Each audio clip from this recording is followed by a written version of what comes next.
Stickers on the left side of the bike. The arrow is pointing this way on the tire. That's for me for later. Guys, welcome back to ColdStart Garage. Believe it or not, it is February 15th, 2023. It is 60 degrees out here. Remarkable. It was just negative 10 2 weeks ago whenever I got the Suzuki. So what are we doing today? We're gonna take these forks off, clean them up, and reseal them, replace the seals in them. I've never done it before, not on motorcycles. So I do have a book for this, and I have been looking at her periodically. Ooh, that cotter pin's no good. All right, so that's gotta come off. Yeah, it's pretty windy. I'm hoping I can get this broke down or bigger. Whoa, you guys just really wanted to get closer to it, didn't you? The wind took you. Ah, too big.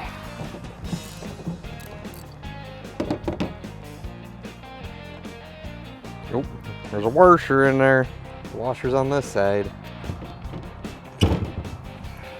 Tire needs some air. All right. Can you see anything? I don't know. All right, there's a clip in there. I thought it was gonna be like a snap ring, but I guess not. See that? All right, so let's see if I have Allens that fit in there. Probably metric. Let's just trade in all my standard tools for metric. Yep, I need metric. Well, yeah, that's not gonna work. There's a spring in here. Battery's dead. It's like the same story over and over again on this channel. Makes you wonder about that. Oh yeah, there's some pitting on that. You see there? That's fun. This side feels a lot better. Alright, I'll get back with you. Just a little heat, some Loctite in there, I'm sure. Okay. What size is that? 6. I think I'm gonna chop that ball off. It's scary. So later today, I'm probably gonna buy the rate tools for that end. This still has to come apart. Try not to mar it, but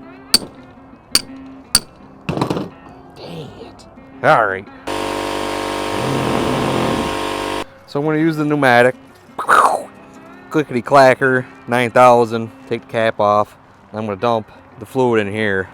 I'm gonna try to hit these with 180 grit just to get them smooth. I don't want to spend $200 on a bike that I don't have a title for. Not yet, anyways. Don't fall now. Oh. All right, it's coming loose. I want to have control over it. Put that right in front of my face. How much pressure is it gonna have, guys? Don't fall. I see you wiggling over there. Did I make that look way harder than it needed to? Man, I wish I had a shop. Guys, I'd be making you so much better content if I had a shop. Or that's my theory anyways. You know, as far as that's collapsed, I think we might clear these bumps. The imperfections in the, ooh, you like that? I'm just gonna set this out of the wind somewhere. I'm gonna let that drain. You guys remember which end goes where? I don't. You guys can't even see my face. Maybe that's better that way, huh? So I'm gonna do that on the next one too. I don't need to show you that. The tightly wound section of the spring is up at the top. Well, assuming this was put together right. All right, I picked this clip out. What am I doing now?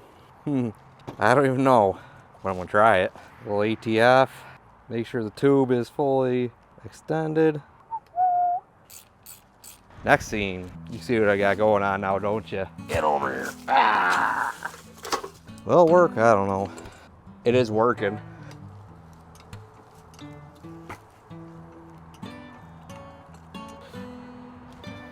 There is a better way to do this. Just like that, guys. Just like that. Maybe I could do this without replacing the take it fully apart. That was straight food stamp. I know. I need this cup, so I gotta dump this in my used oil container. And yes, I have an actual used oil container.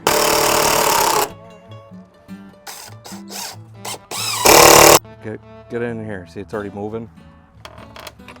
Watch your face. You see a caveman in it.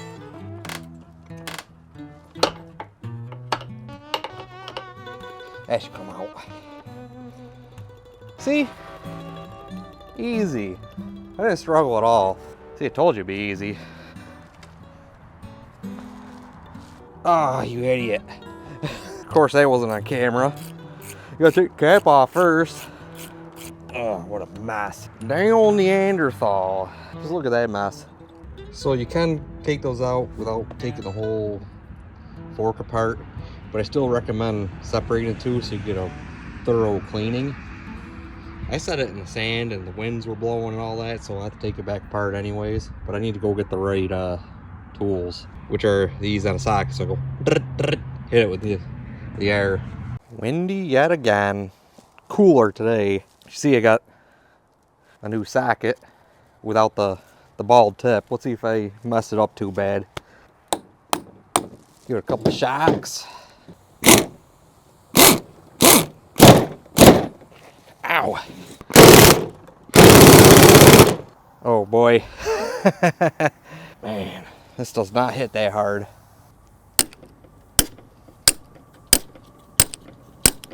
I hope I get that out of there.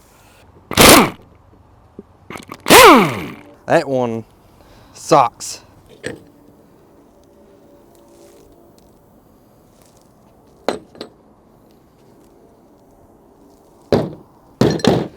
gonna try that again. Hopefully I can get it. I'm gonna hit it with some heat though. I would hate to have to drill it out, but I will. Whew.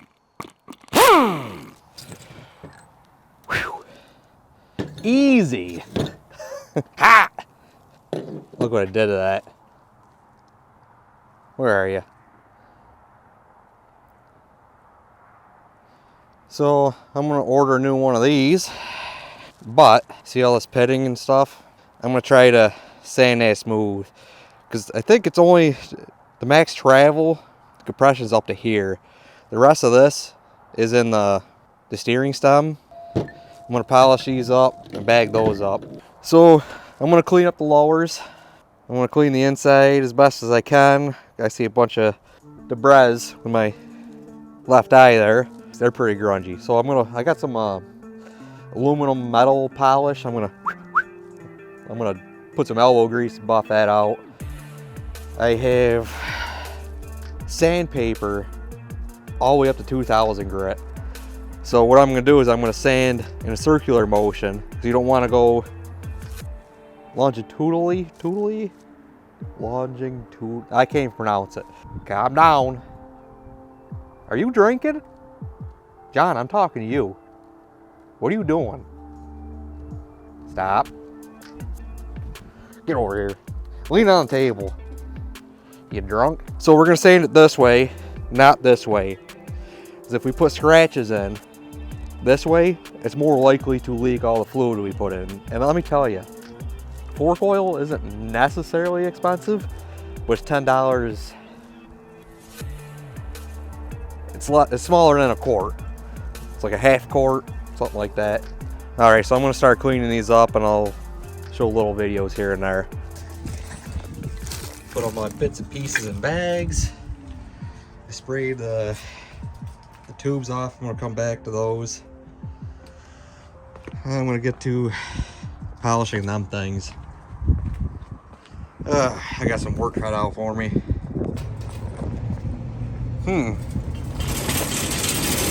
It's not bad for hand polish, but they're not quite there yet. So yeah, guys, I finally have a vice. Well, a vice that's not gonna kill me.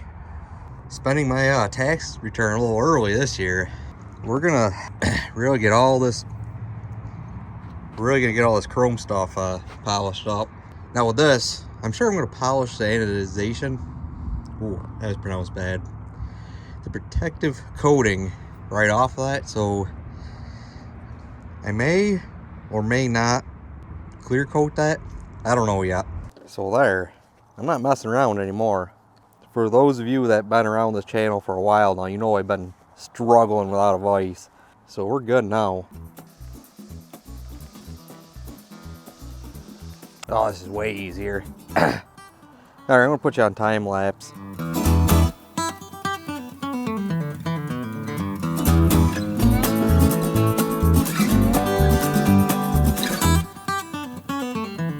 That's as good as it's gonna get, guys. So I'm gonna put the right hand one back together. I'm still waiting on hardware for this, and I also have to rework the chrome on the uppers. I'm gonna show you how I'm gonna do this. I'm not gonna put oil in it yet, but I'm just gonna get it to the point. All right, so let's get a little organized here. Organized. I'm gonna put this new seal in this way with that springulator right there facing up. A little bit of fork oil. Yeah, we're having fun now. I'm using a 15 weight fork oil. If I don't like it, I'll just drain it and replace it.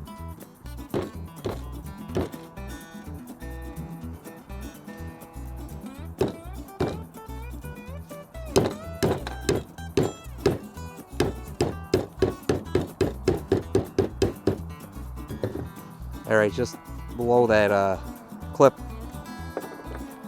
right here. Whoa! Is that in all the way? I don't know.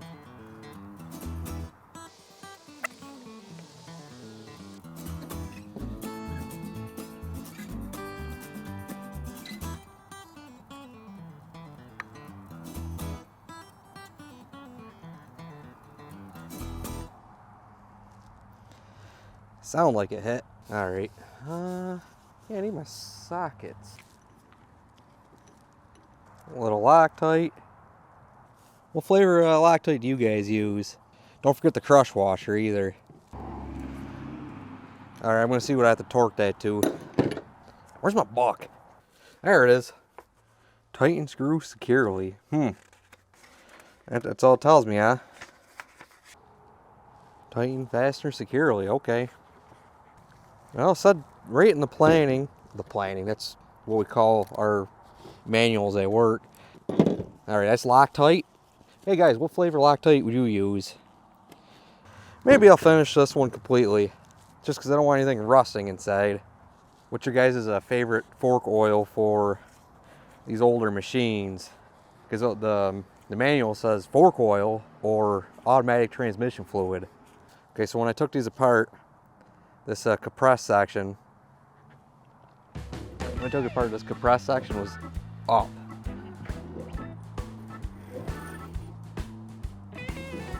Everything's so oily. All right, I got them. All right, so CM400 fork oil capacity. They put 7-8 weight oil in. All right, I'm gonna refer to the actual buck. I'm just gonna put exactly what it says. I'm gonna guess it's gonna be 2.5 ounces. I'm not guessing. Oh, table 3. 4 points, so almost 5 fluid ounces. I think that's total. I pulled almost 5 out, combined both sides. 1978 to 1980. I believe I had the CM400T. 4.9 fluid ounces. So I'm just gonna put 2.5 in there and see what that does. Like I said, I could always add more later. 1, 2, half. Okay. 1, 2, 3, 4. Okay, so I just need does it really only get that much? I need a level surface. I don't know how much I got in here. Yep, that's enough, I guess. Some guy was just looking at me, so I'm weird. Okay, knee socket. Ow! 17 millimeter. Who knows if that's enough? Well, I call that rebuilt. All right, so I suspect 2.5 ounces might not be enough.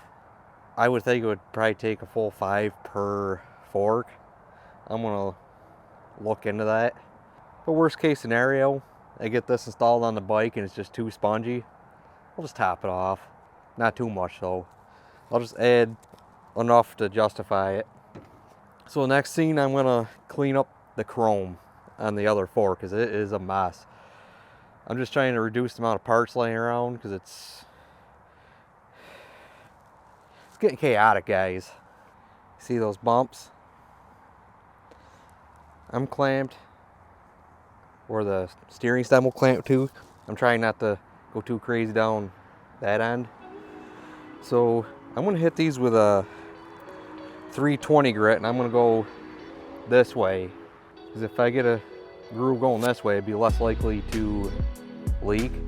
Because if I go this way, I might just bypass the new seal. But I don't think too many of these hit the lower end of the travel, so we're gonna do like a little wet sand. It's not exactly what I wanted to do. Oh boy. Give me my finger. Oh, I already hate doing this. Oh boy. Oh, hey, where do you think you're going? All right, you get the point. So I'm gonna keep doing that, and I'm gonna progressively get up to 2,000, so it'll be nice and smooth. As I'm sanding this down, I have to reiterate, this is my bike. If I was to be working on somebody else's project, I would be probably recommending a new inner fork here. But this is cosmetic, because when this is fully compressed, it might hit this small one. It might, but you're hitting potholes at that point. And you have other issues to worry about at that point. Oh, I said point a lot. Point, point, point, point, point. It's feeling a million times better, guys. Guys, you do not want to know how much one of those new bolts cost me for the fork bolt there at the bottom. I spent $11 on it. Is that robbery? Am I an idiot? Well, I know the answer to some of those questions. Okay, so let's focus. Anything on this side of the rig will go hit the seal if it bottoms out. All right, rebuilt.